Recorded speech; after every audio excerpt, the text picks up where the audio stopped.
খারাপ সময়টা হয়তো অতীত হয়ে যায়, কিন্তু মানুষের খারাপ ব্যবহারটা কখনো অতীত হয়ে যায় না। শুধু নিজে থেকে কথা বলা বন্ধ করে দেখো, দেখবে অনেক আপনজন বড় হয়ে যাবে।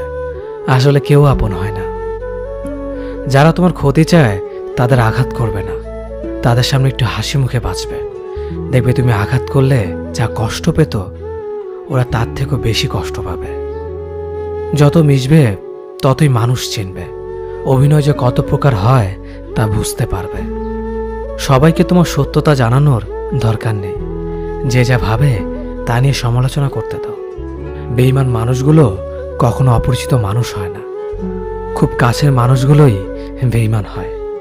পাতা ঝরার আগে পাতার রং বদলে যায়, আর মানুষ বদলানোর আগে কথা বলার ধরন বদলে যায়। মন কখনো ভাঙে না, যেটা ভাঙে সেটা হলো বিশ্বাস। কেউ যদি তোমার সাথে কথা বলা বন্ধ করে দেয়, তাহলে বুঝে নিও তোমার পিছনে তারা তোমার নিন্দা করা শুরু করে দিয়েছে।